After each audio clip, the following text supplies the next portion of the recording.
உங்க துறையில வந்து நீங்க இருந்தப்ப எங்க துறையில கிடையாது சார். நீங்க இருந்தப்ப சிலை மீட்பு வராருன்னு அமைச்சர் சேகர் பாபு குற்றம் சாட்டிட்டே இருக்காரு சார். எனக்கும் அவருக்கும் இருக்கிறது பதில் நான் சொல்லிடுறேன். நாளைக்கு தமிழ்நாடு திரும்பிடுமா? அவர் யாரோ, நானும் அழிய போறவன், அவரும் அழிய போறவர். பம்பரம் சுத்திக்கிட்டே இருக்கு, விஷயம் இருக்கிற வரைக்கும் ஓடு சுத்தி.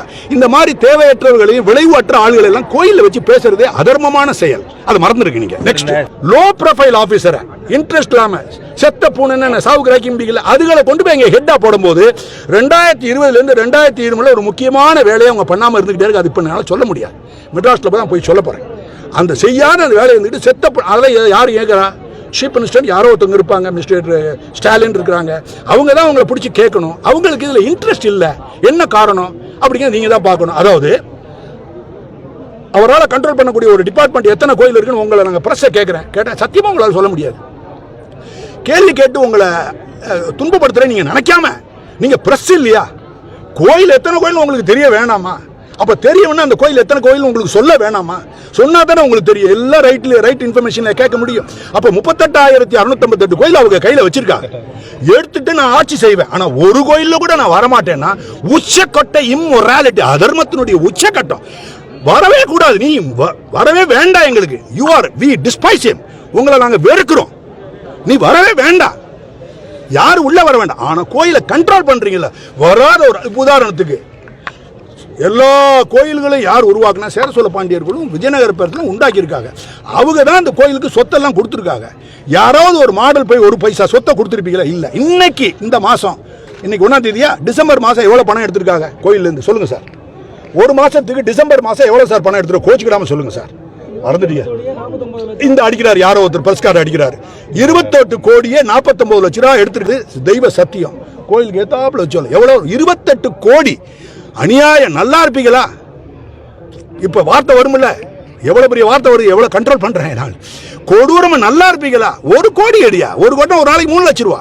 28 கோடியே 49 லட்சம் ரூபா யார்கிட்ட இருந்து எடுக்கிறீங்க? எங்க இருந்து எடுக்கிறீங்க? பொதுமக்களுக்கு தெரியலையே. பின்னாடி இருக்கிறவங்க தெரியல, இவருக்கு தெரியல, அவருக்கு தெரியல, ஒரு ஆளுக்கு தெரியல. டிவியை மட்டும் பாக்குறாங்க. இது கொண்டு போறதா உங்களுடைய கடமை. தயவு செய்து கொண்டு போங்க. 28,49,000 ஒரு மாசத்துல கோயில் ஃபண்ட்ல இருந்து எடுத்து கோயில் நிர்வாகம் கணக்காடுறாங்க. ஆனா நிர்வாகத்தை ஓட்டுறாங்க, டிபார்ட்மெண்ட்டை ஓட்டுறதுக்கு அவங்களுக்கு. அப்படின்னா ஜேசியோட புள்ள படிக்கிறது, மே துணிமணி உள் துணிமணி வாங்குறது, வாடகை கொடுக்கறது, சினிமாவுக்கு போறது, நகை வாங்குறது, எல்லாமே இறைவனுடைய பணம். ஆனா ரெவன்யூ டிபார்ட்மெண்ட் அப்படி கிடையாது. போலீஸ் டிபார்ட்மெண்ட் அவங்க மக்கள் வரி பணத்தில் சொல்றாங்க. இவங்க மக்கள் வரி பணம் கிடையவே கிடையாது. இதை தயவு செய்து புரிஞ்சுக்கணும். பல இடங்கள்ல நான் லிப்ட்ல இறங்க போகும்போது டாக்டர்ஸ் 4 பேர் ஃபேமிலியை பார்க்குறேன் சார், உங்களுக்கு கேள்வி கேட்குறேன். திருப்பி மக்கள் வரி பணம்ன்றாங்க. ஹைலி எஜுகேட்டட் பீப்புள், சீரியஸான பீப்புள், ரிட்டையர்ட் ஐஏஎஸ் ஆஃபீஸர் கேட்க அவங்க என்ன சொல்றாங்க? மக்கள் வரி பணம் தவறா செய்யறாங்க. அதை கொஞ்சம் மாத்துறது நீங்க தான் கொண்டு போய்.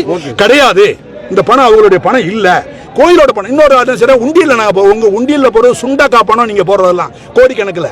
நான் சொல்றது அந்த எம்டி சொன்னாலே அந்த வாடகை எடுக்கிறது, வேக்கன் கேண்ட் 22,600 கிரவுண்ட் வேக்கன்ல, அதுல வரக்கூடிய வாடகை கழிவு இருக்குல்ல, வராதுன்னு என்ன சொல்லி அரியற தமிழ்ல சொல்லுவாங்க. தமிழ்ல பாக்கி வாடகை பாக்கி இருக்கிற லீஸ் பாக்கி, அதை இவங்க நிறைய நடவடிக்கை எடுத்தேன்னு சொல்லி மிஸ்டர் ஸ்டாலின் கூட பயங்கரமா செஞ்சிருக்காரு, கதையெல்லாம் விட்டார் இல்லையா? அப்போ அதோட விலை 8 மாசத்துல அரியர் வந்தது மட்டும் 151 கோடி. அவங்க சொல்ற, அவங்க கையெழுத்து போட்டுருக்காங்க. அப்ப எனக்கு தெரியாம இங்கிலீஷ்ல கையெழுத்து போட்டான்னு சொல்ல முடியுமா? மினிஸ்டர் சொல்ல முடியாது. இப்ப மொத்தம் எவ்வளவு ரூபா? 151 கோடி ரூபா போன மாசம் 8 மாசத்துல வருமானம்.